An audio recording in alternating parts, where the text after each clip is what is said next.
শীত আসলেই গ্রামের মানুষের একটি বড় কাজ হলো কুমড়ো ডালের বড়ি দেওয়া।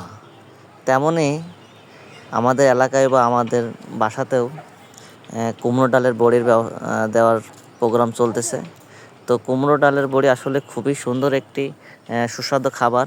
এই খাবারটি আমাদের গ্রামের প্রতিটা বাড়িতেই দেখতে পাচ্ছেন, প্রতিটা ছাদেই এই কুমড়ো ডালের বড়ি দেওয়ার জন্য সবাই ব্যস্ত হয়ে পড়েছে। তো বন্ধুরা দেখতেই পাচ্ছেন, আসলে কুমড়ো ডালের বড়ি একটি খুবই সুস্বাদু একটি খাবার।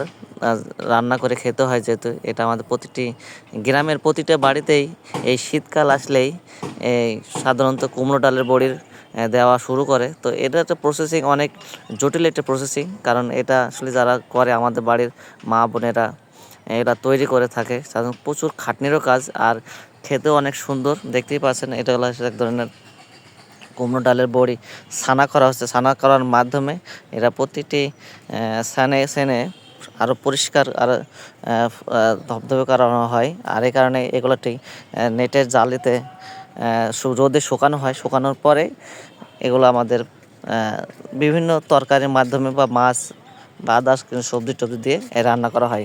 এটা আসলে খুবই সুন্দর এর সুস্বাদু খাবার। তো আপনারা সবাই ভালো থাকবেন, সুস্থ থাকবেন ছোটো ভিডিওর জন্য।